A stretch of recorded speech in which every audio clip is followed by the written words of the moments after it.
échelle linéaire, mais plutôt sur une échelle logarithmique, il faut un petit peu se méfier. Donc on est là aujourd'hui.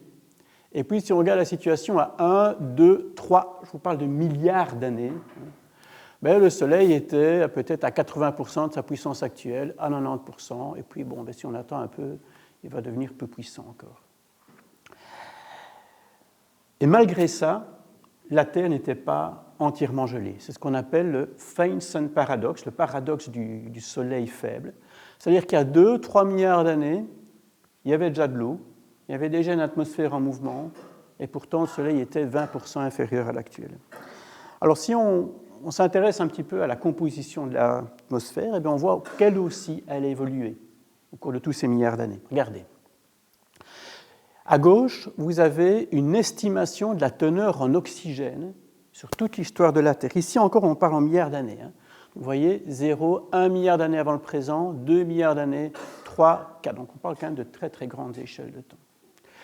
Eh bien, avant cet événement qu'on appelle la grande oxygénation, c'est-à-dire il y a 2,5 milliards d'années, l'atmosphère était extrêmement pauvre en oxygène. En fait, s'il y a des chimistes dans la salle, ils peuvent faire la différence entre une atmosphère qui est réductrice et une atmosphère qui est oxydante. L'atmosphère actuelle contemporaine est oxydante.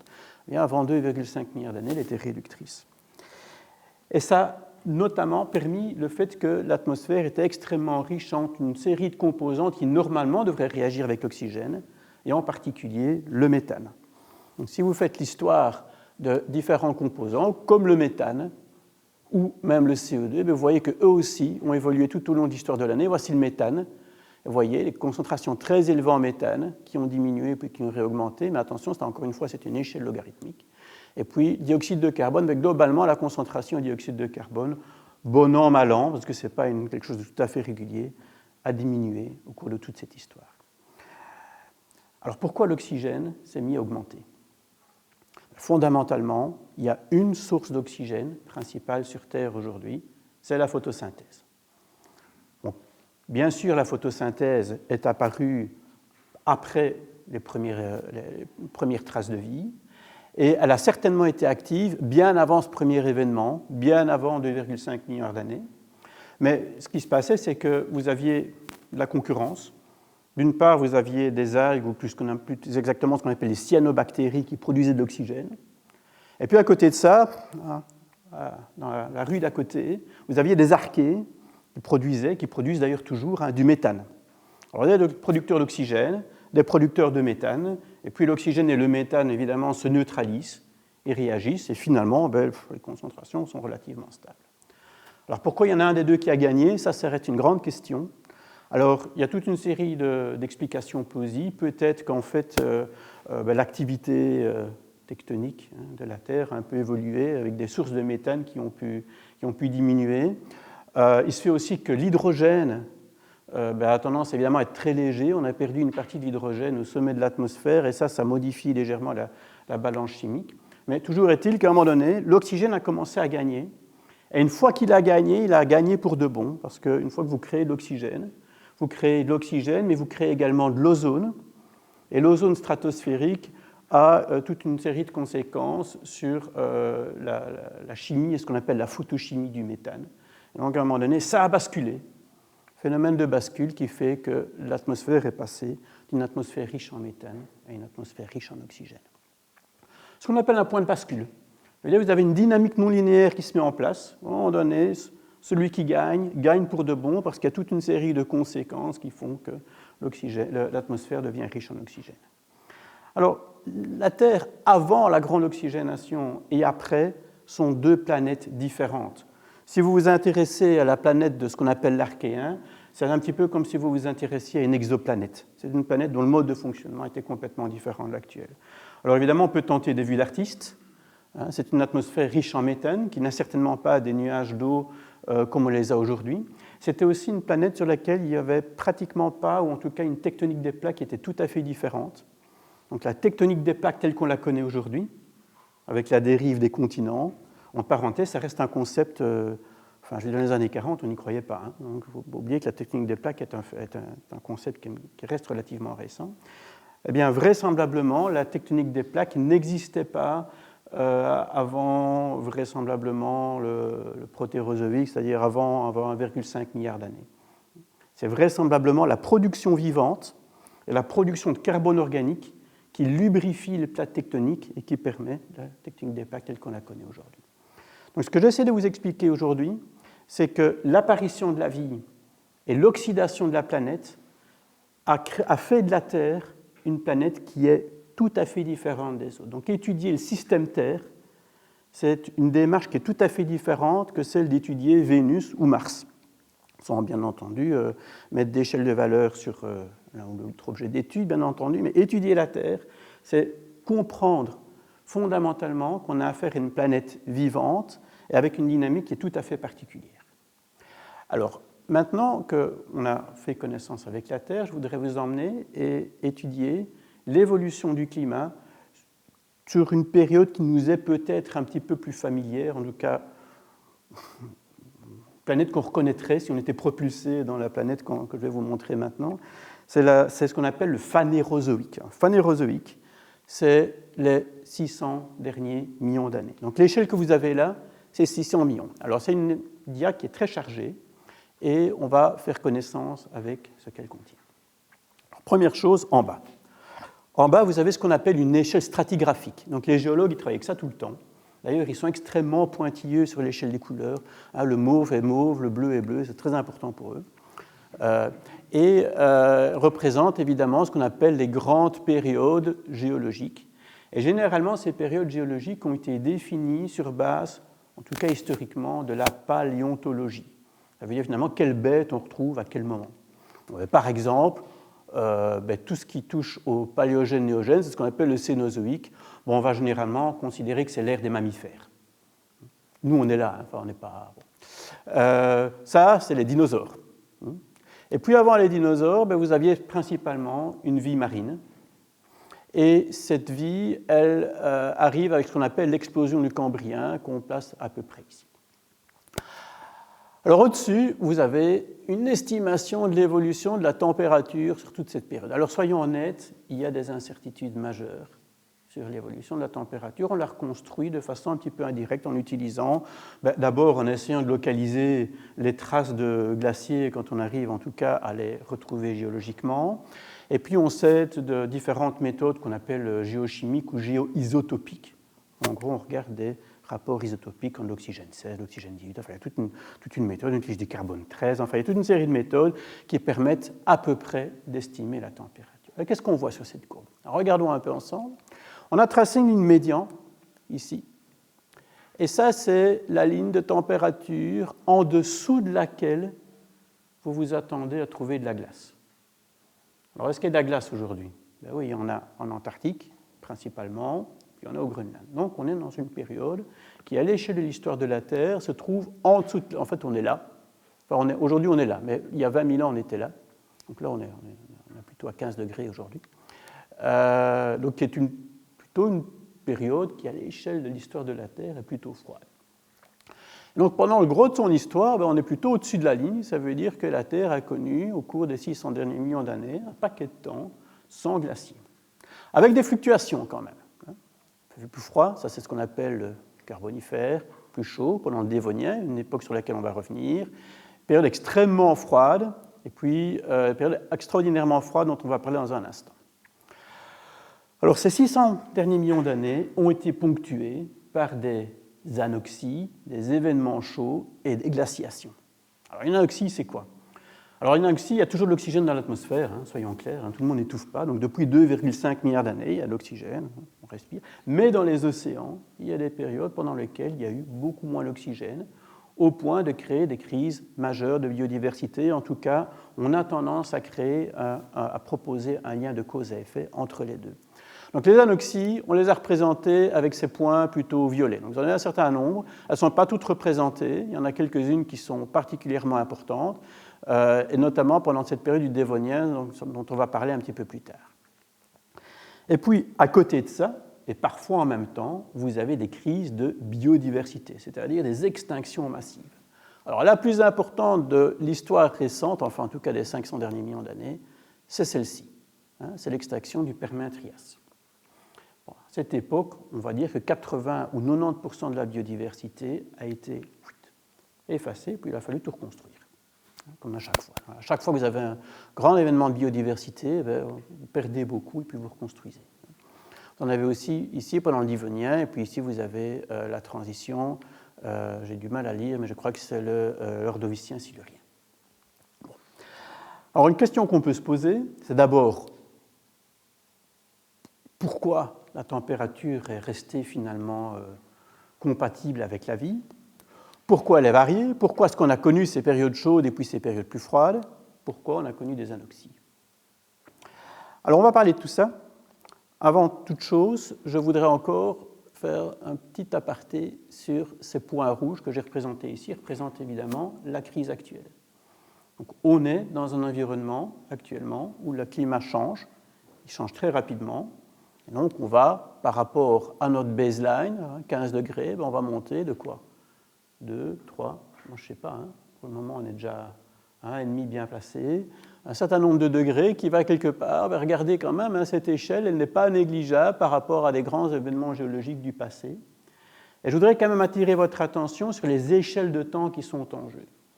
Ici, on regarde quand même 600 millions d'années, et à cette échelle-là, des fins traits comme ceux-là peuvent parfois représenter des événements qui ont duré plusieurs centaines de milliers d'années, parfois plusieurs millions, parfois même plusieurs dizaines de millions d'années.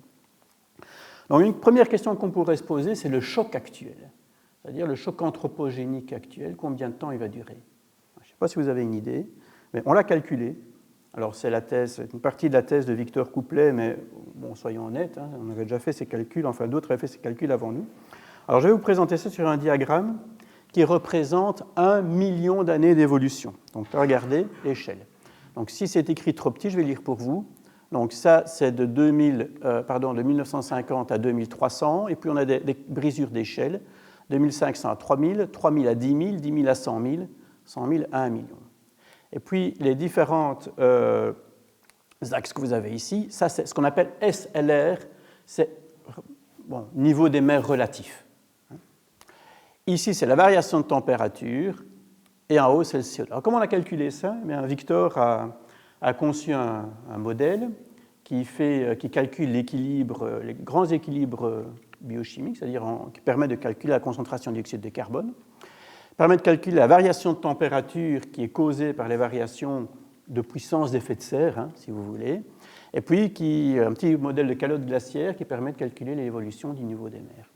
Alors, j'attire votre attention sur les échelles en jeu, c'est que vous avez ce qu'on appelle des scénarios d'émission, donc on émet du CO2, mais on ne va pas en émettre très longtemps dans l'absolu. On peut dire qu'on va émettre du CO2 pendant quoi? Encore 50 ans, encore 100 ans, peut-être, soyons ces ordres de grandeur-là. Mais ce CO2, une fois qu'il est dans le système, met un certain temps pour se résorber, parce qu'il ne se résorbe qu'avec des processus qui sont relativement lents et qui, finalement, in fine, se soldent par, en gros, de la sédimentation. C'est-à-dire le CO2 finit transformé en carbonate, et ce carbonate sédimente dans le fond des océans. Alors, regardez les échelles en jeu. Donc, d'après ce calcul, la concentration atteint son maximum un peu avant 2300, qui, dans ce scénario-là, est le moment où on n'émet plus du tout de CO2. Et puis, regardez, on diminue, et il vous faut, en gros, entre 500 000 ans et 1 million d'années pour revenir au niveau contemporain. Donc ça, c'est un fait connu. Donc ça se trouve dans la thèse de Victor, mais soyons clairs, c'est un fait qui est connu. Donc aujourd'hui, on va principalement se focaliser sur les grands événements du Phanérozoïque, mais n'oublions quand même pas que le changement climatique contemporain est un événement important à l'échelle géologique. Bon, alors, oublions ça un instant, et revenons au passé le plus ancien, et je voudrais commencer par eux ici. Alors vous voyez, on a mis des traits pointillés, parce qu'on a voulu représenter des glaciations très profondes, qui font un petit peu l'objet de débats dans la communauté scientifique, parce qu'on ne connaît pas tout à fait leur amplitude. Mais enfin, une des hypothèses principales est qu'il y a 800 millions d'années, la Terre était complètement gelée, ce qu'on appelle la snowball Earth, la Terre boule de neige. Donc il y a différentes évidences géologiques. Alors je vais vous expliquer un petit peu où est le problème, mais ça commence à faire consensus. Donc la Terre a été à un moment donné dans cet état. Et la grande question, c'est d'abord pourquoi on est arrivé dans cet état, et puis surtout, comment on en est sorti. que là, franchement, ça aurait pu mal tourner. Alors, pour décrire ce genre de dynamique, les physiciens et les climatologues ont l'habitude de recourir à un type de diagramme que vous allez voir ici. On appelle parfois ça, par abus de langage, des diagrammes d'hystérèse.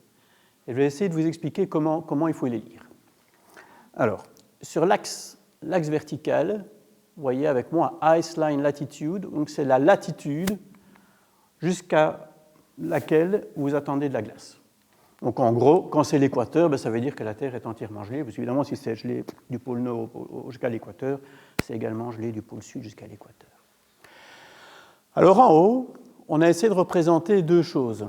D'une part, par rapport au présent, la puissance solaire. Maintenant, la puissance solaire, ce n'est pas quelque chose que vous faites monter et descendre selon votre beau vouloir. Et donc en bas, on a mis une autre échelle, donc c'est un petit peu vicieux, mais on a voulu représenter la concentration en dioxyde de carbone. Ça veut dire en d'autres termes que selon que vous soyez plein de glace ou sans glace, va dépendre de ces deux facteurs, de la puissance solaire et du CO2. À nouveau, la puissance solaire, elle est donnée à un moment donné, elle ne varie pas. Donc il y a 800 millions d'années, on peut estimer qu'elle était à 95% de l'actuel. Ce n'est pas 100%. 95% de l'actuel, ça veut dire quoi? Ça veut dire que c'est suffisamment fait pour que si vous avez une concentration de dioxyde de carbone qui est standard, c'est-à-dire comme l'actuel, eh bien vous avez ce qu'on appelle deux états stables possibles. Soit une Terre qui est partiellement gelée, soit une Terre qui est entièrement gelée. On appelle ça un diagramme de stabilité. Et si à partir de là, la concentration de dioxyde de carbone se met à baisser, en estimant que la puissance solaire est constante, vous pouvez être amené à un état où il n'y aura plus qu'un seul état stable, c'est une Terre entièrement gelée. C'est-à-dire que dès que la Terre se met à geler, comme elle réfléchit davantage d'énergie solaire, elle finit par geler complètement. Si vous voulez sortir de là, vous avez deux possibilités. Soit vous augmentez fortement la puissance du Soleil, mais ça, c'est hors de contrôle du système Terre. Soit vous imaginez que la concentration en dioxyde de carbone augmente, jusqu'à probablement près de 1000 fois l'actuel pour sortir. Alors ça reste un des grands problèmes. En fait, ça reste des questions qui ne sont pas tout à fait résolues. C'est comment on est sorti de la snowballose, puisqu'il vous faut des concentrations en dioxyde de carbone qui sont vraiment très, très, très, très, très importantes par rapport à l'actuel. Et on n'est pas certain que ça a pu se produire. Il n'en demeure pas moins que ce diagramme-là, alors c'est un diagramme qui est inspiré de travaux en fait, qui datent des années 60, essentiellement, reste fort utilisé actuellement pour décrire quelque chose de fondamental dans le système Terre. Ça veut dire qu'en fonction des paramètres externes, vous pouvez avoir un ou plusieurs états stables, et si vous voulez passer de l'un à l'autre, eh bien, il vous faut faire des grands mouvements. Une fois que vous êtes tombé dans un état, il faut beaucoup pour en sortir. Donc ça, c'est la base. Alors, je viens de vous parler de quelque chose, le CO2. Donc le CO2, c'est un gaz, bien entendu, mais s'il est présent dans l'atmosphère, c'est parce que fondamentalement, il y a des échanges de matière, il y a un cycle du carbone qui opère sur Terre. Et donc l'étude du cycle du carbone est ce qu'on appelle un des principes fondamentaux, un des principes fondateurs des sciences du système Terre. En d'autres termes, le tout n'est pas d'étudier une machine climatique, mais il faut également étudier les cycles de la matière. Alors, je vais essayer de ne pas trop rentrer dans les détails parce que ça peut vite devenir technique et finalement ça peut nous éloigner du sujet. Mais j'ai ici copié-collé deux diagrammes que dans mon équipe on utilise un petit peu, ou en tout cas parfois pour essayer de faire connaissance avec des choses importantes. Ce sont des diagrammes qui résument le cycle du carbone.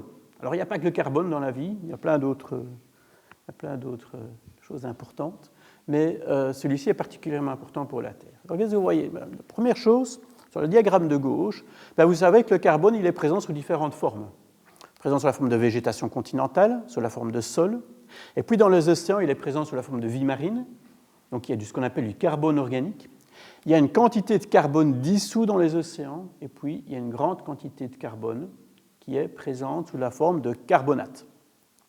Alors lorsque vous étudiez les transformations de l'un à l'autre, eh bien, vous devez d'une part tenir compte de l'activité biologique, Et puis vous devez faire un petit peu de chimie. Donc c'est toujours ce moment où on s'arrache les cheveux quand on fait de la physique du système Terre, c'est qu'il faut étudier ces systèmes de carbonate, il faut faire connaissance avec des notions qu'on appelle l'alcalinité ou le pH. Ce n'est pas toujours très intuitif. Par exemple, une des choses qui n'est pas intuitive du tout, c'est quand vous transformez du carbone en carbonate, donc ça veut dire vous minéralisez du carbone, vous rejetez du CO2. En fait, ça a un effet sur le pH et sur l'alcalinité. On va apprendre un peu tout ça. Et puis maintenant, si vous vous intéressez aux échelles à beaucoup plus long terme, bien, il se fait que tout ce carbone qui finit sous forme de carbonate descend dans la lithosphère et remonte et s'échappe par les volcans. Donc si vous vous intéressez à la dynamique du système Terre sur des longues échelles de temps, vous devez tenir compte d'une part du CO2 qui est émis par la tectonique, et ça on l'a déjà vu, elle a changé fort il y a 2 milliards d'années, mais en fait elle change tout le temps. Et puis vous devez vous intéresser aux différentes sources de carbone, aux différents puits de carbone, excusez-moi, qui sont liés à l'activité biologique et puis qui sont liés à l'érosion et l'altération des minéraux. Tout un équilibre. Alors cet équilibre, il ne va pas être le même en fonction de la position des continents. Donc ça, c'est une des grandes avancées de la géochimie moderne, c'est qu'on a compris que la dérive des continents va modifier ces équilibres. C'est assez facile à comprendre. Si vous avez tous les continents au pôle, par exemple, comme c'était le cas il y a 600 millions d'années, vous n'avez pas du tout les mêmes précipitations, vous n'avez pas la même activité biologique, vous n'avez pas les mêmes rythmes d'érosion.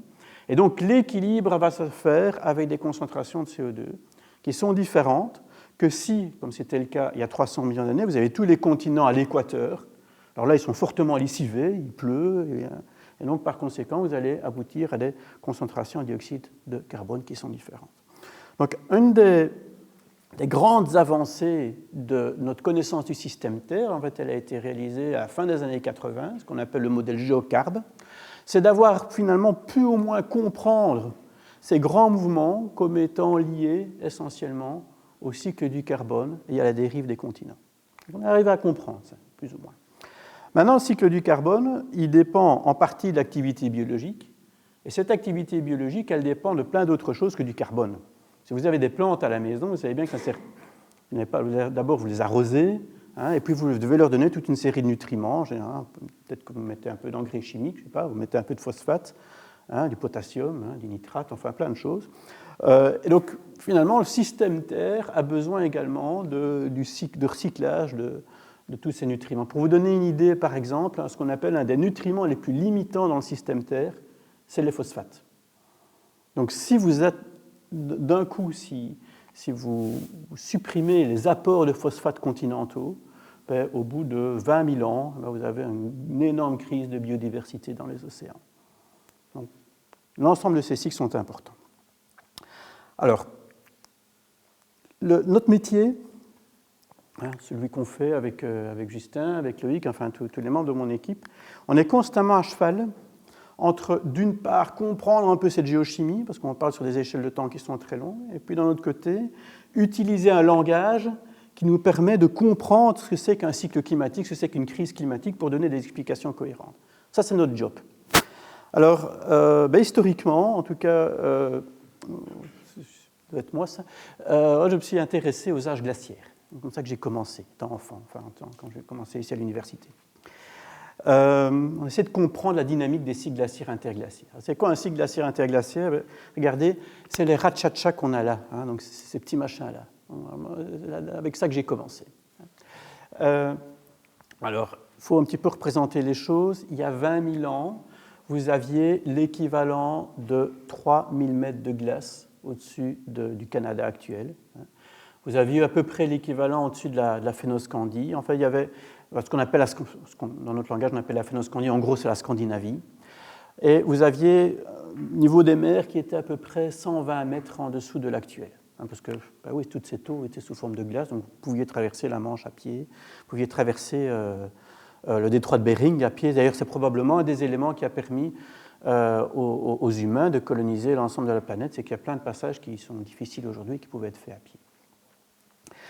Alors, Cycles glaciaires et interglaciaires, on les connaît depuis un certain temps. Ils ont été documentés déjà à la fin du XIXe siècle. Et très souvent, quand on apprend les cycles glaciaires et interglaciaires, on regarde cette publication. Alors, c'est des vieux graphiques qui ont été faits à la main. C'est un papier qui date de 1955 et d'une personne qui était Cesare Emiliani. Et donc, ce qu'il a représenté, il est arrivé. Donc, c'est un enregistrement. Alors, comment on fait? On va dans les océans, on fait des forages. Et on analyse des petits organismes fossilisés qu'on appelle des foraminifères. Alors c'est tout petit, alors je n'ai pas de photo malheureusement, j'aurais pu en apporter, mais il faut regarder ça au microscope, donc il faut les prendre un par un. Et une des grandes avancées de Cesare Emiliani est d'avoir de façon systématique analysé le rapport isotopique entre le contenu en oxygène 16 et en oxygène 18 de ces petites coquilles. C'est des coquilles de calcaire, donc c'est du CaCO3. Et dans le O3, vous avez de l'oxygène 16 et l'oxygène 18. Et il a produit cette courbe. Et on sait aujourd'hui que c'est une courbe qui représente plutôt bien la dynamique des cycles glaciaires et interglaciaires. Alors, je ne sais plus très bien pourquoi il y a 3 courbes, mais en gros, il faut la lire. Alors, attention, de la droite vers la gauche, puisque votre sédiment est de plus en plus profond. Plus vous êtes profond, plus vous allez dans le passé. Donc, vous avez glaciation, glaciation, déglaciation.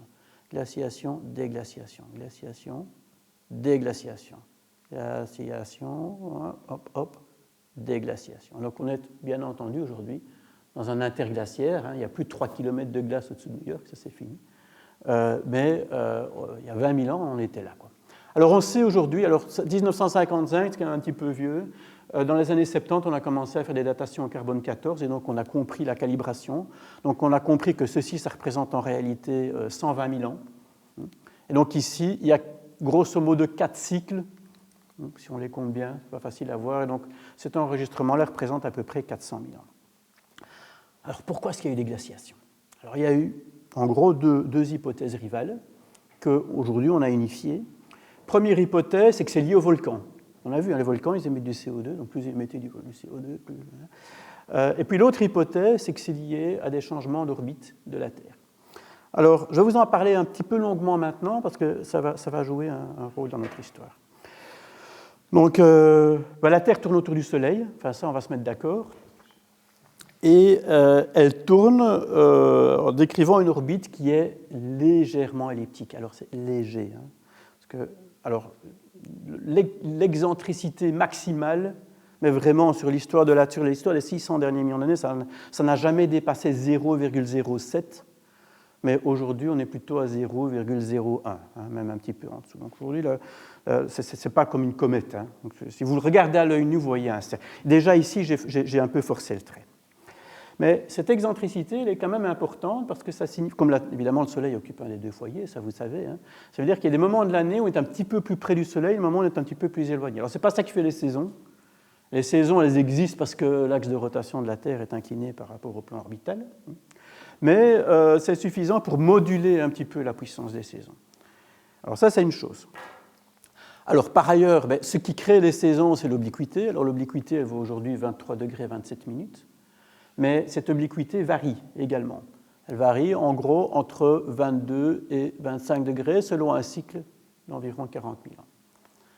Alors, ce 40 000 ans, on comprend très très bien d'où il vient maintenant. Alors, c'est une combinaison, en fait, ce qu'on appelle un forçage planétaire, c'est-à-dire le fait qu'il y a, j'allais dire 9 planètes, mais non, 8 planètes autour du système solaire qui s'influencent les unes les autres et donc qui ont tendance à se modifier leurs plans orbitaux les uns les autres. Et puis d'autre part, bien entendu, vous avez l'attraction de la Lune et du Soleil qui exercent un moment de force. C'est étonnant, quand on explique ça, on retrouve à expliquer ce qu'on explique en première année physique. Hein, c'est un moment de force qui génère en fait un effet de toupie. Donc les deux ensemble génèrent des variations d'obliquité et puis, surtout, un mouvement de précession. Ça veut dire que la direction de l'axe va varier.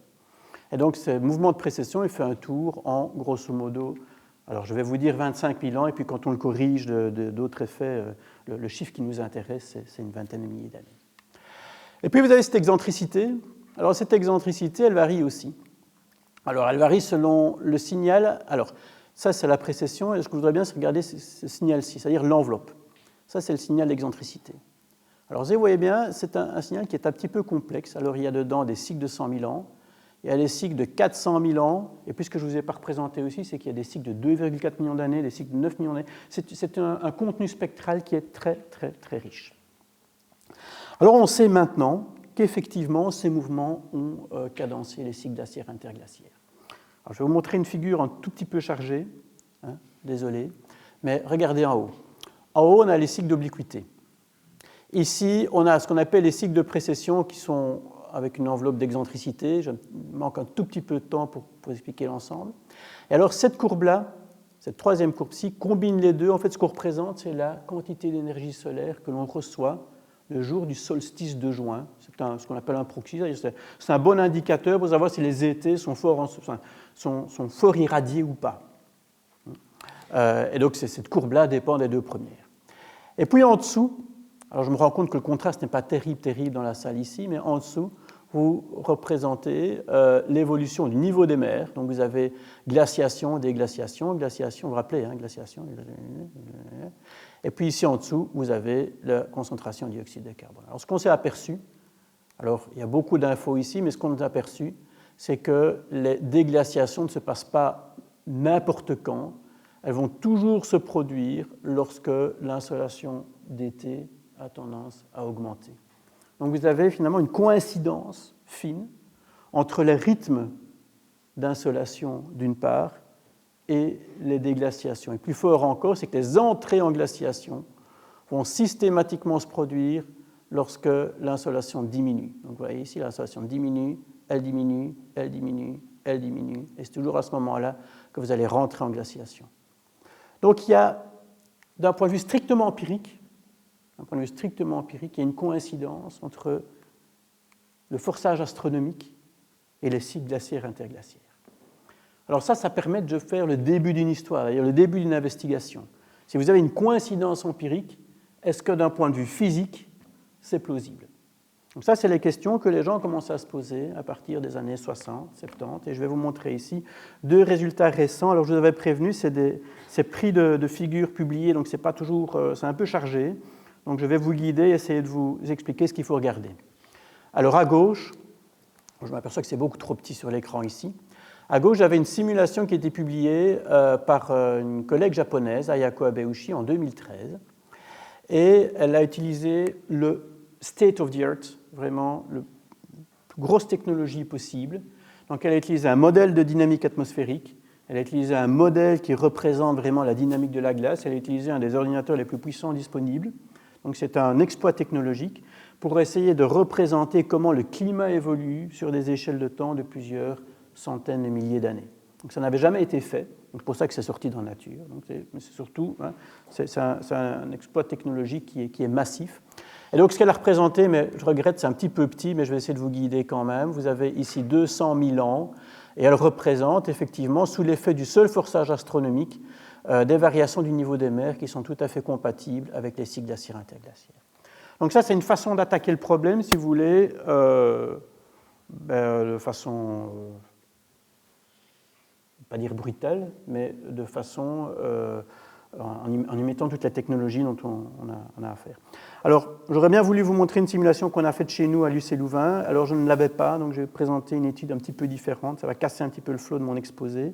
Mais ici, regardez ici, c'est des simulations. Alors, elles ont été faites sur plusieurs milliers d'années. Alors, c'est une thèse qui a été encadrée il y a quelques années, où on a voulu représenter l'évolution du volume de glace antarctique. Donc, je vous accorde que c'est une histoire un petit peu différente. Mais on a fait également des simulations en mettant beaucoup de puissance de calcul de notre côté. Alors, c'est une collaboration avec la VUB. Et là, le but du jeu, alors c'est en vert, il faut le voir, mais c'était de représenter les premières entrées en glaciation pendant l'Oligocène. Voilà. C'est juste pour vous dire que ce genre de choses, on a pu le faire aussi avec des techniques un petit peu différentes. Ça, c'est basé sur une technique qu'on appelle l'émulateur, que lui connaît très bien. Alors, quelle est notre marque de fabrique chez nous, comment on travaille? Donc ça, on peut faire, mais on voudrait bien aller au-delà. Et on voudrait bien utiliser le langage, ce qu'on appelle le langage des systèmes dynamiques, pour essayer d'avoir des explications qui sont un petit peu plus générales. Et une des choses qu'on voudrait bien connaître notamment, regardez ces cycles, on ne les voit pas très bien ici, mais ils durent 100 000 ans. Et puis quand vous regardez les cycles principaux, vous n'avez pas 100 000 ans, vous avez 40 000 ans, vous avez 23 000 ans. Et puis le seul 100 000 ans que vous trouvez, c'est la modulation d'un signal, ce n'est pas évident. Pourquoi on a 100 000 ans? Ça, c'est une question qui obsède les climatologues, en tout cas les gens qui étudient les cycles glaciaires interglaciaires depuis un certain temps. Alors, pour répondre à ce genre de questions, on a mis des équations. Voilà, c'est un peu pour vous impressionner. Alors, donc ça, c'est une collaboration avec un collègue. Il s'appelle Verbitsky, mais il est américain, mais il a grandi en Russie. Donc, en fait, il a été un peu éduqué à la russe. Il sait faire ce genre d'équations. Donc, en fait, ce qu'on a fait, c'est qu'on a réfléchi à la dynamique de la glace. On a essayé d'utiliser ce qu'on appelle les arguments d'échelle. On a fait un peu de la dynamique des fluides, en tout cas la dynamique des glaciers. On a abouti à un système de 3 équations. Alors, une pour la surface de la glace, une pour la température à la base de la glace, et puis une 3e équation qui, en gros, on peut interpréter ça comme le CO2, ou en tout cas la réponse du reste du climat. Et donc, vous avez finalement 3 équations, c'est un système dynamique, 3 équations qui sont couplées. Regardez le S là, vous le trouvez dans les autres équations, le θ, vous le trouvez dans les autres équations, l'oméga, donc c'est un système de 3 équations dynamiques, couplées. Alors on a essayé de représenter ça un peu sous la forme d'un diagramme pour expliquer qu'il y a toute une série de couplages. Mais ce qui m'intéresse ici, c'est de vous montrer que si on force un modèle comme celui-là sur 1 million d'années, donc ça c'est 1 million d'années, de moins 1 million d'années à 0, on peut représenter une dynamique de cycle glaciaire interglaciaire qu'on peut ensuite comparer à des observations. Les observations sont en haut. Ce n'est pas parfait, mais on peut travailler, quoi. Alors ça, c'est le début d'une histoire. Et puis, il y a une deuxième collaboration qui s'est faite avec en fait un ancien postdoc, donc Takahito Mitsui. Il a travaillé quelques années dans mon équipe et puis il est parti, mais on est resté en contact. Et il s'est dit, mais finalement, fondamentalement, ce que vous observez, c'est ce qu'on appelle un phénomène de résonance. Alors la résonance, vous savez tout ce que c'est. Vous avez une balançoire, et puis si vous poussez à intervalles réguliers avec la bonne fréquence, si vous arrivez à trouver la fréquence propre de la balançoire, votre balançoire va augmenter en amplitude. Alors ce qu'il a fait, c'est qu'il a pris notre modèle et il a imposé forçage astronomique, donc il a imposé toutes ces fréquences que vous voyez ici, d'un coup, et il a regardé à quelle fréquence le modèle répondait. Et alors il s'est aperçu que, alors un nouveau diagramme un petit peu riche, mais donc il s'est aperçu que selon qu'on dore la dynamique du modèle et qu'on l'expose à un forçage assez complexe, alors ici vous avez un forçage qui représente 400 000 ans, 120 000 ans, donc en fait le forçage a toutes ses composantes, comme le vrai forçage astronomique, et la question qu'il a posée, c'est quelle est la fréquence que le modèle va prendre? En d'autres termes, quelle va être la fréquence de l'output? Donc vous avez un forçage qui comprend une dizaine de fréquences, et en sortie, vous avez une fréquence principale. Et la fréquence principale que le modèle prend, dans ce cas-ci, c'est 95 000 ans, qui est à peu près la dynamique des cycles glaciaires interglaciaires. Si vous accélérez ou ralentissez le modèle artificiellement, mais là j'ai un petit peu du mal à vous expliquer ça en 2000, mais vous avez deux types de fréquences qui vont sortir. Pour ceux qui ont fait la théorie des systèmes dynamiques, ils reconnaissent peut-être ce qu'on appelle des langues de Van der Pol. Voilà, comme ça aurait été dit. Bon, alors, il faut qu'on avance. Qu'est-ce qu'on a fait jusqu'ici? Je vous ai expliqué, on a une histoire de la Terre. Et au cours de toute cette histoire, on a des événements. On a des anoxies, on a des crises de biodiversité, on a des cycles glaciaires interglaciaires. Et d'autre part, au-dessus de tout ça, vous avez un forçage astronomique, c'est-à-dire vous avez des variations d'obliquité, de précession, d'excentricité. Et si vous vous intéressez à certains régimes particuliers, moi je me suis intéressé quand j'étais petit au cycle glaciaire interglaciaire, eh bien, on peut écrire des modèles très compliqués. On peut aussi écrire des modèles très simples. Et ces modèles très simples, ils ont l'avantage de nous raccorder avec des concepts relativement génériques, et notamment un des concepts qui est sorti, c'est le concept de résonance. Donc on en est là. Alors à ce stade de ma vie, on est à peu près en 2018, et je fais connaissance avec tout un club qu'on appelle le club des cyclostratigraphes. Cyclostratigraphes, c'est quoi? Bon, c'est des géologues en fait. C'est des géologues qui s'intéressent à tout ce qui est cyclique dans le paysage. Alors ça, c'est une série de photos qui a été prise par mon collègue Fritz Hilgen, qui vient d'accéder à l'Emerita à Utrecht. Alors, vous voyez, en fait, ce qu'on appelle les séquences sédimentaires. Et dans ces séquences sédimentaires, vous trouvez souvent... Alors, il y a un peu toutes les époques de la Terre ici. Hein. Il y a de l'Éocène, il y a du Miocène, et puis ça c'est l'Éocène aussi, je pense. Et donc vous retrouvez toute une série de bandes. et ce qu'on appelle les alternations. Là, parfois, c'est ce qu'on appelle les alternances marne-calcaire. Alors, j'ai fait connaissance avec eux, ce n'est pas pour raconter ma vie, mais en fait, ils m'avaient demandé des sous pour cofinancer un colloque à Bruxelles en 2018. Et puis, voilà, on avait introduit une demande de FNRS, et puis j'ai fait bonne figure, je suis quand même allé au colloque, donc j'ai découvert un peu tout ça. Alors, je vais vous montrer une autre photo, on reviendra peut-être dessus, Loïc et Justin vont savoir de quoi il s'agit. Donc ça, c'est également une séquence sédimentaire. Alors ça, c'est une photo que j'ai prise au Maroc. Et là aussi, vous avez aussi des alternances, marne calcaire, qui représentent une certaine cyclicité. Alors, l'hypothèse de ces cyclostratigraphes est la suivante. C'est que ces cycles ont également une origine astronomique. Alors, ce n'est pas des petits bonhommes verts qui les ont faits, c'est simplement que vous avez ces variations d'obliquité, d'excentricité, de précession qui modifient l'environnement et qui vont laisser des traces visibles dans le paysage. Alors, ça les intéresse parce que, grosso modo, astronomiquement, on connaît la durée de ces cycles. Pas parfaitement, mais assez bien quand même. Donc, si on connaît la durée de ces cycles, quand ils repèrent des cycles dans une séquence sédimentaire, ce qui les intéresse, c'est de la dater. Alors, ils n'arrivent pas toujours à la dater, mais si au moins ils connaissent la longueur, ils sont déjà très contents. Les géologues aiment bien dater les choses. Donc, voilà le genre de papier qu'ils écrivent. Alors, ça, c'est un extrait d'un papier en 2007. Alors, qu'est-ce qu'ils font? Ils font ce qu'on appelle un log. On a été formés, on a appris à faire ça. Donc, ils font des bandes, là, marne, calcaire, tout ça, ils font des bandes. Et puis, ils ont les signaux astronomiques, et puis ils disent, voilà, ça doit correspondre à cette partie-là, ça doit correspondre. Je dois vous avouer que parfois, on regarde ça avec un rien de scepticisme, mais en fait, ça marche.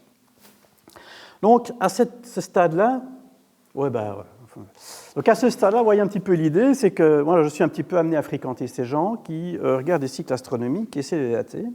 On se dit, mais finalement, on regarde deux choses dans cette affaire. On regarde des événements, les géologues, ils aiment bien les événements, ils aiment bien les anoxies, ils aiment bien les pertes de biodiversité. Et puis, d'autre part, ils regardent des cycles.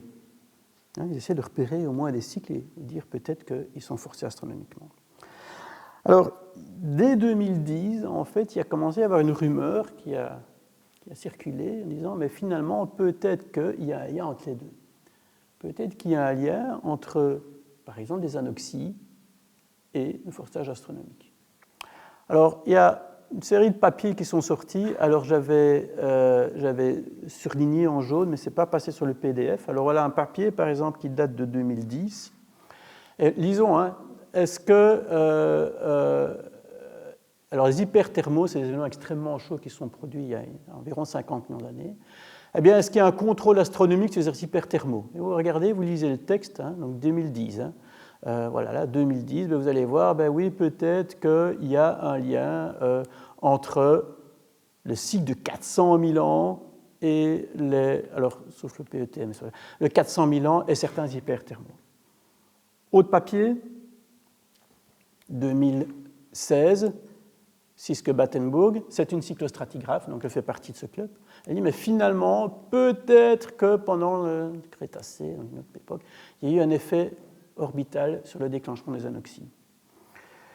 Autre personne, David de Vleeschol, je le connais un peu mieux parce qu'il a fait sa thèse avec moi, mais sur la modélisation, il dit, voilà, peut-être que pendant le dernier Dévonien, il y a aussi un lien entre l'obliquité et l'excentricité des anoxies. Alors on commence à se dire, mais est-ce que c'est possible?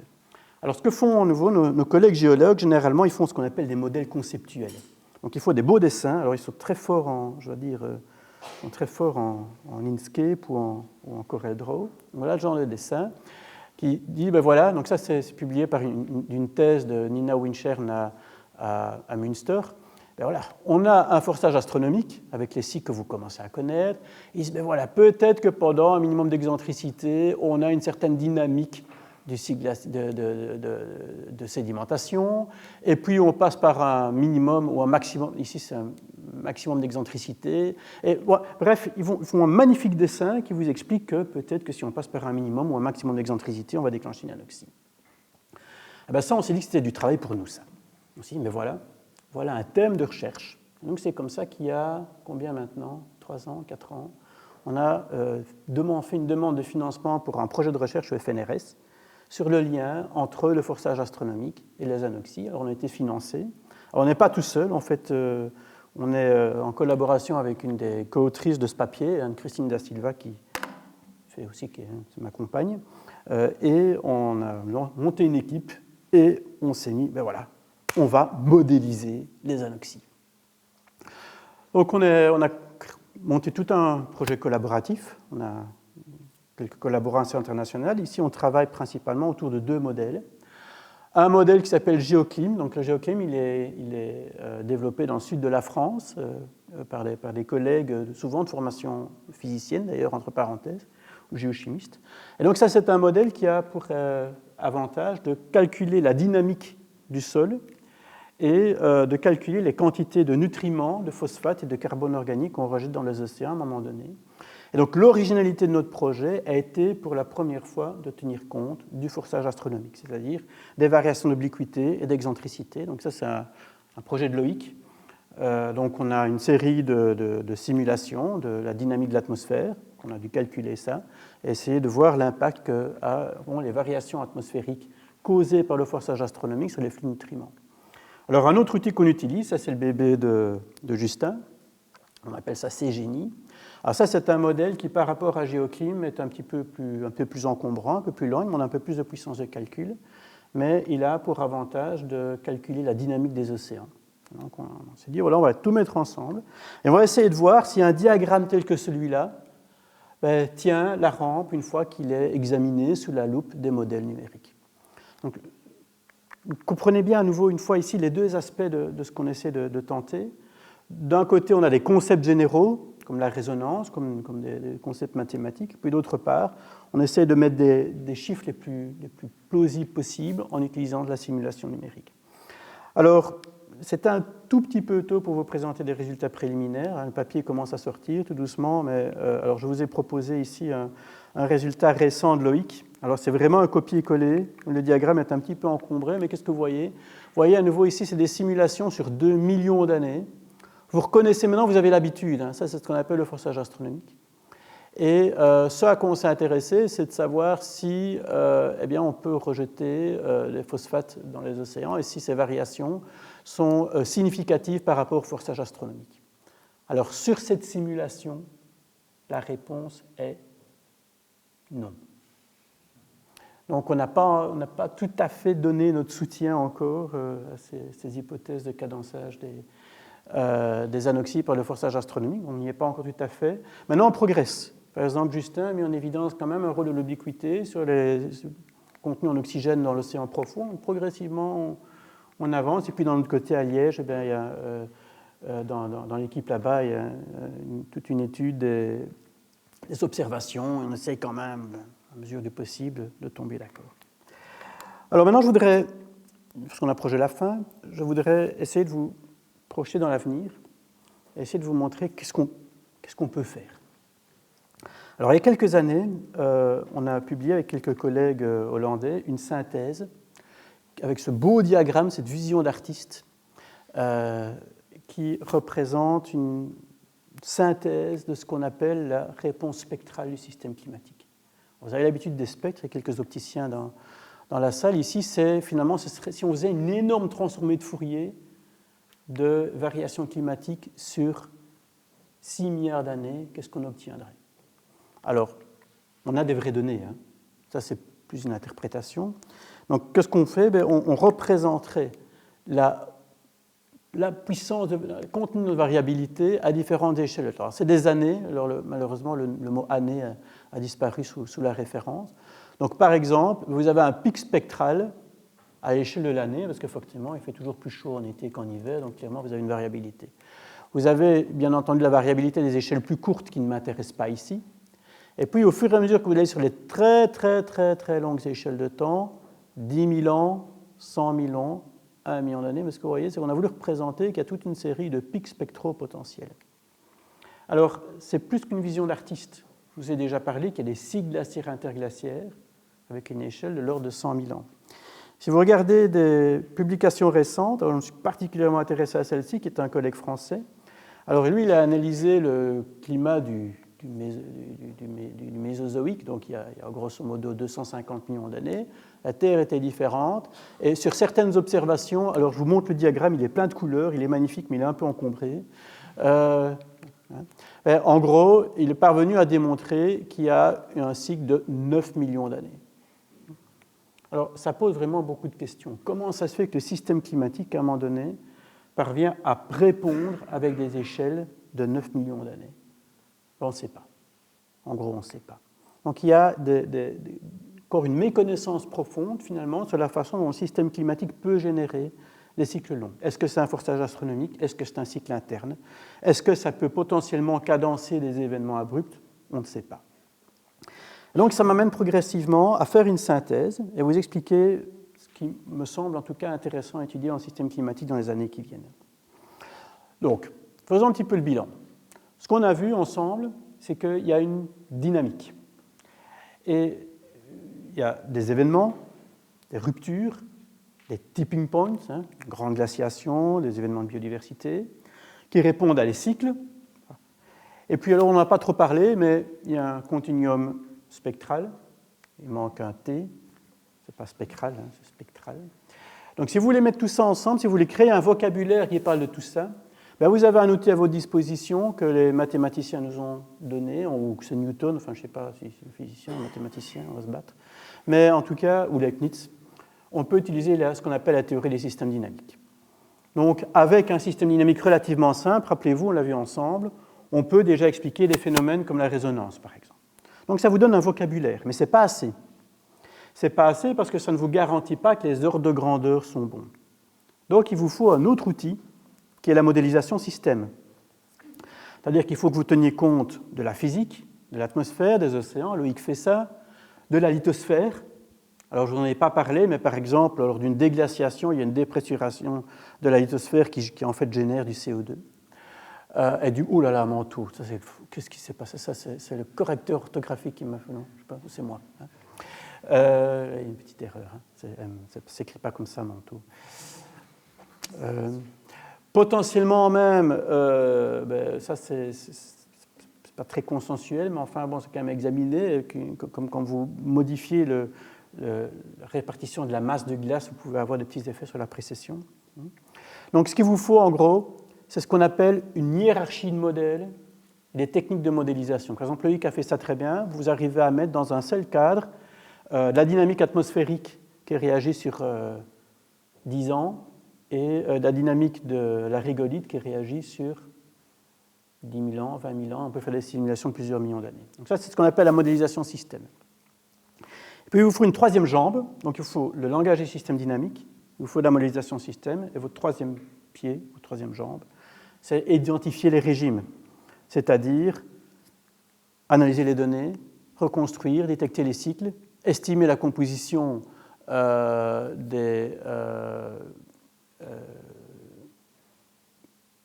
oui, il vous faut une reconstruction de la composition atmosphérique, du CO2, observation des signes de couplage, et puis alors aussi une étude du forçage externe, c'est-à-dire connaître ses fréquences, savoir ce qui a pu les modifier.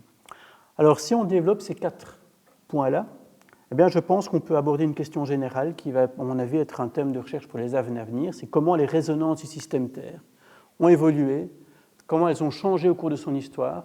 Pourquoi est-ce qu'on a à un moment donné des cycles de 100 000 ans? Pourquoi est-ce qu'on a à un moment donné des cycles de 400 000 ans? Pourquoi est-ce qu'on a à un moment donné des cycles de 9 millions d'années en fonction de l'évolution de la composition du système? Alors, je pense qu'on va y arriver. Alors, voilà notre équipe, notre équipe mixte en partie, sur le magnifique désert du Maroc où vous reconnaissez des cycles du Carbonifère. Et je pense qu'on a du travail, certainement, pour les années à venir. Je vous remercie beaucoup.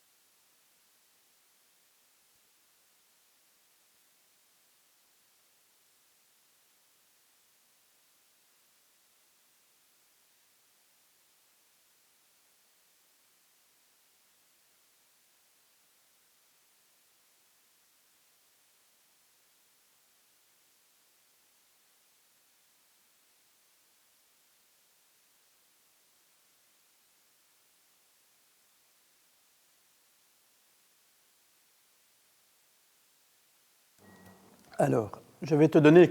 Donc la question, c'est pourquoi est-ce que l'oxydation s'est faite en stade? Donc il y a une première oxydation à 2,5 milliards d'années, et puis il y a une deuxième oxydation à moins 1 milliard d'années, et puis ça a encore monté un petit peu. Alors, la théorie principale actuelle, parce que je ne suis pas sûr qu'il y ait un consensus total, c'est que ça a été extrêmement compliqué d'arriver à oxyder, enfin de rendre oxygéné le fond des océans. Donc au début, tu avais juste une fine pellicule à la surface des océans qui étaient relativement oxydées, mais on parle de concentrations d'oxygène qui sont 10 à 100 fois inférieures à l'actuelle. Hein, donc, alors, le consensus, c'est qu'en gros, la vie manquait d'efficacité, principalement parce qu'elle manquait de phosphate. Donc, les apports en phosphore étaient trop peu importants. Donc, la photosynthèse, il n'y a pas assez d'engrais, en fait. Hein. Donc, la photosynthèse ne parvient pas à son régime actuel. Et donc, dès que tu produis un petit peu d'oxygène, mais très vite, cet oxygène est consommé. Donc, il y a un manque de montée en puissance. Alors, ce qui est généralement proposé, c'est qu'un des éléments majeurs qui a permis de casser ça, c'est précisément la colonisation des continents. D'abord par des lichens, et puis ensuite par les premières plantes, mais ça s'est fait un peu plus tard au Dévonien. Et donc, en colonisant les continents, en gros, tu mines. Hein, c'est les premiers mineurs. Hein, les lichens étaient les premiers mineurs, ils ont miné du phosphate, et ça a généré un apport de nutriments. Mais aujourd'hui encore, pour une mole de phosphate qui est amenée, elle est recyclée 20 fois. Donc, avant qu'elle se retrouve dans le fond des océans, elle a le temps d'être utilisée, dégradée, réutilisée, dégradée 20 fois. Donc, le phosphate est utilisé de façon extrêmement efficace dans les océans. Donc, la vie s'est vraiment organisée pour en utiliser le plus. Donc, le phosphate est extrêmement limitant. Voilà. Donc, ça, c'est l'interprétation actuelle.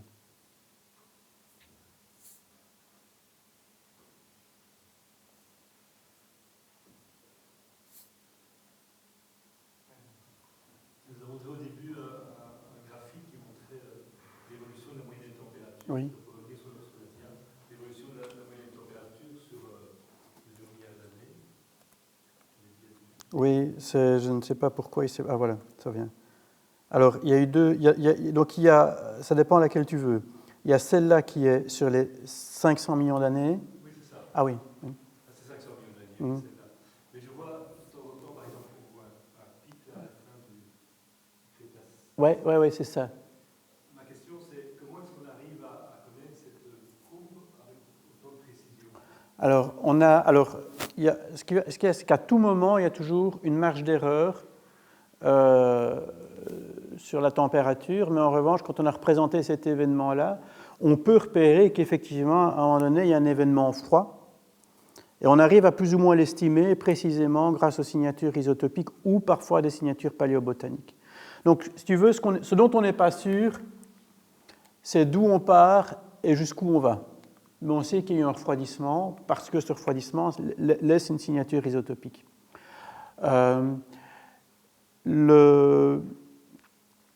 Ce qui agace parfois un peu les géologues, et je peux les suivre là-dessus, c'est qu'on dit toujours, tiens, le réchauffement actuel est à un rythme qui est sans précédent dans l'histoire de la Terre. Alors, je ne veux pas évidemment minimiser les dangers du changement anthropique, hein, donc pas de climato-scepticisme ici, bien entendu, mais en revanche, il faut quand même rester conscient que c'est difficile d'estimer les taux de variation dans le passé, simplement parce qu'on a un effet de gommage, un effet de dissolution.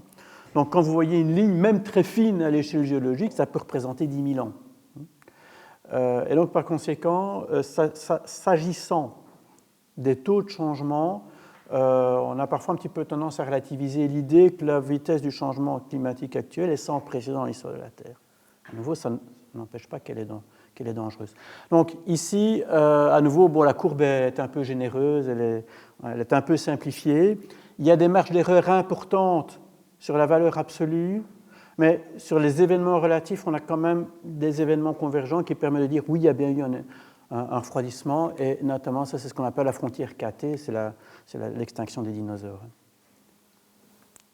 Ça c'est l'extinction des dinosaures. Alors, c'est pas parce qu'ils sont éteints que ça s'est refroidi, il faut le voir dans l'autre sens.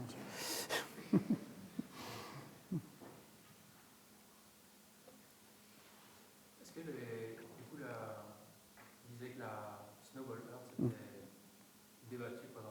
Oui. La raison pour laquelle c'est débattu, c'est parce que c'est tellement presque Oui. imaginable. Donc, oui, c'est ça. Donc ça, c'est un problème qui n'est même pas tout à fait résolu. C'est comment on en est sorti. Parce qu'on arrive à des pressions atmosphériques de CO2 qui sont telles que c'est même pas clair qu'avec la puissance du Soleil telle qu'on l'avait aujourd'hui, il y avait moyen de casser une snowballeuse complète. Alors, c'est un petit peu la foire de l'épine. Enfin, chacun y va un peu de son explication. Et pas plus tard qu'il y a 4 semaines, il y avait un séminaire à l'Élysée d'une personne qui étudie les plumes volcaniques. Alors, elle les étudie sur les exoplanètes ou les satellites de Jupiter, mais il y a quand même cette idée que lorsque tu as une éruption volcanique, elle peut être mécaniquement extrêmement puissante. Le tout, c'est que dès que tu arrives à casser un peu de glace, donc c'est difficile de la faire fondre par au-dessus. Si tu arrives à la casser par en dessous, là, dès qu'il y a une trouée, évidemment, ça permet d'avancer, parce que le rayonnement solaire peut être absorbé localement. Donc, la façon de sortir de la snowballeuse ne fait pas consensus actuel. Donc, mais bon, maintenant, les évidences géologiques deviennent quand même assez convergentes, c'est-à-dire qu'il y a une anoxie extrêmement profonde. Donc, si on analyse vraiment la composition et les signatures géochimiques laissées par cet événement, et c'est quand même tout à fait compatible avec une snowballeuse. Donc, géologiquement, c'est probablement ça qui s'est produit, mais physiquement, on a du mal à comprendre comment on en est sorti. Il y a eu un tel événement dans l'histoire. Non, en fait, c'est récurrent. Donc, c'est ce qu'on appelle les glaciations de néoprotérozoïques. Il faut arriver à le dire. Donc, elles ont un cadençage. Alors ça, c'est probablement pas astronomique quand même, mais elles ont une certaine cyclicité de l'ordre de 10 millions d'années. Et là, on commence aussi à comprendre d'où vient ce 10 millions d'années. Je ne sais pas si je dois me lancer là-dedans, mais on commence à comprendre à peu près pourquoi c'est rythmique. Mais ce n'est pas astronomique, ça.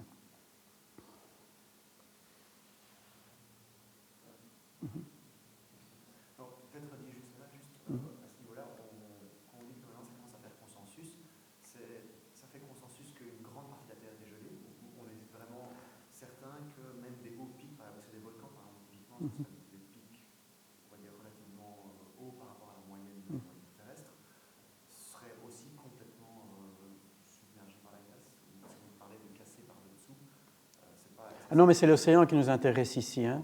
Donc, à partir du moment où l'océan est complètement gelé, tu as de la neige partout. Hein. Je veux dire, aujourd'hui, l'Everest, il est enneigé. Donc, quand c'est haut, c'est généralement enneigé. Ce n'est pas ça le problème. La question, c'est de savoir si l'océan est gelé. Pas si. Non.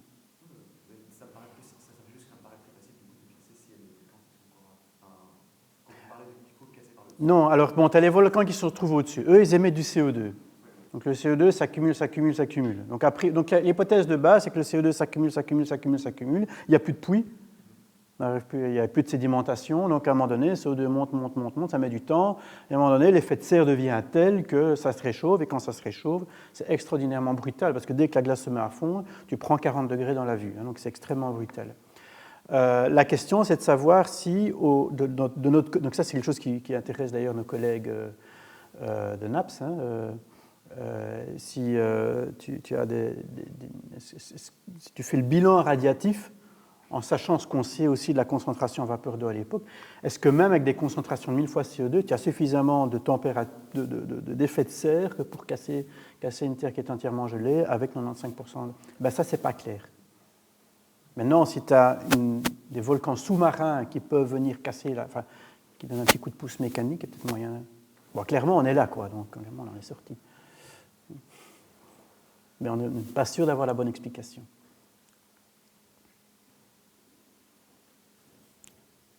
Oui, enfin, je sais pas, oui.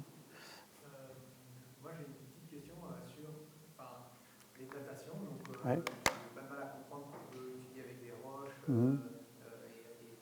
comprendre comment les choses étaient dans le passé, puis avec les dates, etc. Mais pas ce graphe-là forcément, mais un graphe avant, celui avec l'archéen, c'est ça? Ouais. Je me dis, là, c'est comme... Mais c'est les radioisotopes. Hein. Donc, alors ça, je ne suis pas spécialiste. Il y avait un spécialiste la semaine dernière en hélice, et en parenthèse, Claude Hiller-Marcel. Lui aurait pu être plus sûr. Mais bon, en gros, c'est les datations. Alors, il y a les datations argon-argon et krypton-argon. Donc, en gros, on regarde. Mais je m'exprime ici devant des gens qui connaissent sans doute mieux la physique nucléaire que moi. Mais en gros, tu regardes des composés dont la composition Donc des composés radioactifs à taux de désintégration extrêmement lent. Donc, ça a été un des enjeux de calibrer ces chronomètres naturels. Mais donc tu as deux grands chronomètres qui sont le krypton-argon et argon-argon dont le taux de radioactivité est suffisamment fait pour que le rapport isotopique évolue très lentement. Je ne suis pas sûr de bien comprendre comment ce rapport est piégé dans les roches à un moment donné, mais en gros, c'est ça qu'ils utilisent. Et du coup, toutes les roches ne sont pas forcément refondues à un moment donné. Oui, alors, les roches sédimentaires, alors ça c'est une bonne question. Donc, les roches sédimentaires les plus anciennes, c'est vrai que c'est surtout à partir du Cambrien qu'on a beaucoup de roches sédimentaires. Avant, c'est un peu casse-gueule. Je reconnais qu'avant le Cambrien, c'est un peu casse-gueule. Ça, c'est des bonnes questions, c'est pas trop mon métier, mais j'imagine que les gens qui ont fait ça savent à peu près ce qu'ils font. C'est sûr que quand on parle de 2,5 milliards d'années, ça devient compliqué d'être précis. Effectivement, les roches sont métamorphisées ou même carrément basaltiques. Mais tant que c'est sédimentaire, la grosse louche, ça marche quand même à peu près. Mais là, j'ai besoin de faire appel à l'équipe pour être sûr. Donc, pas dire trop de bêtises.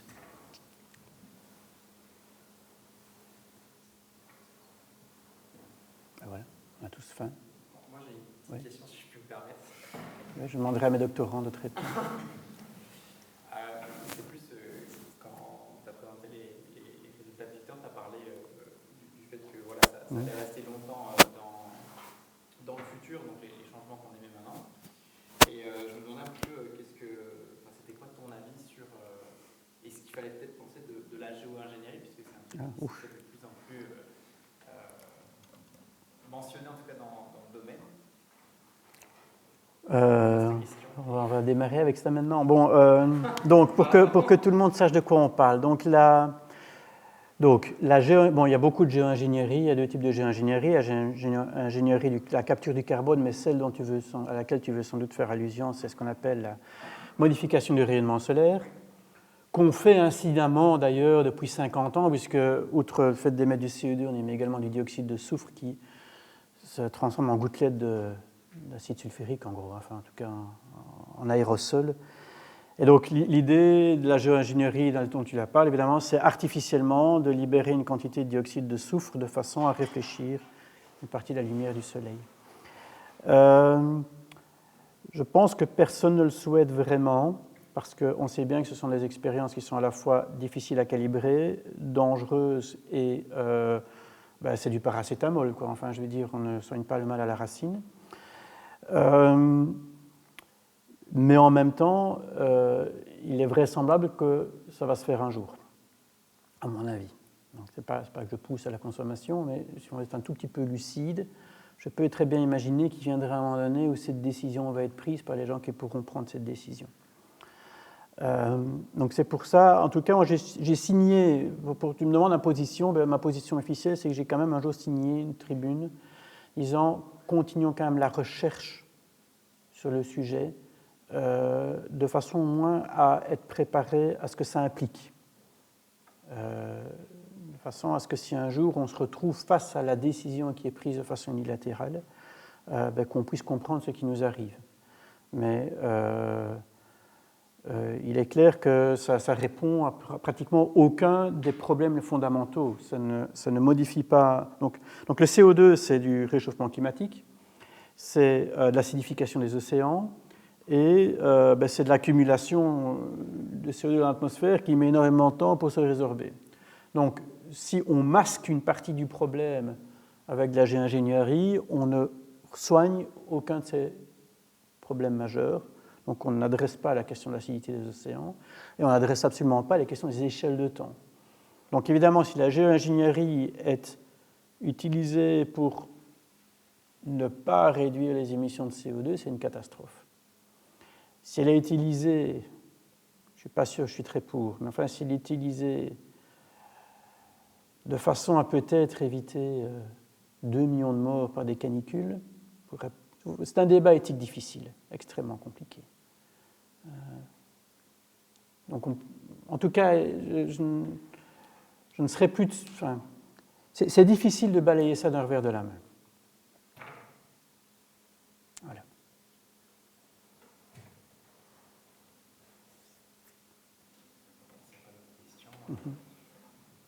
Ben voilà, merci à tous.